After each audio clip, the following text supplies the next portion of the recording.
How to fix cannot connect to App Store. Hey everyone, welcome back to our channel. In this video we are going to discuss how we can fix if our iPhone and the App Store app cannot connect to App Store, so make sure to watch the video till the end. Now maybe you've been trying to download some apps, you are sure that you are connected to the internet, but when you open the App Store app it simply gives you can't connect to internet or can't connect to App Store.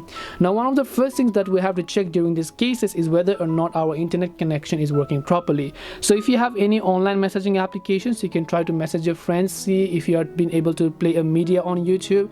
Just check if your net is working just fine, because most of the times it could only be a simple internet issue. But if this doesn't help, there are also other things that we can do.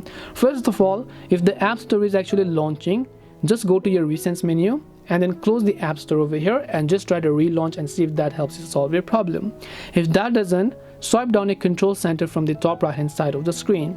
Just tap on this flight mode icon, make sure to enable flight mode once, leave it for a few seconds, and then make sure to turn it off back again, turn on your Wi-Fi and see if that helps you solve your problem.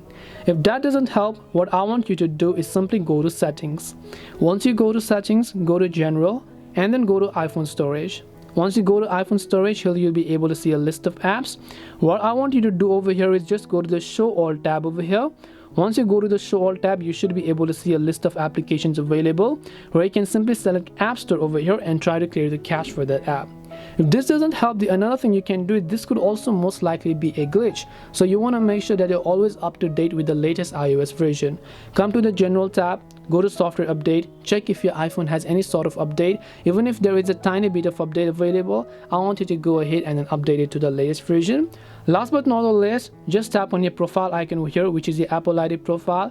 Try to sign out of your Apple ID, sign in back again, and that should definitely help you. So hopefully one of these solutions may have helped you solve your problem. If you have any questions, feel free to leave them down. Thank you for watching and see you in the next video.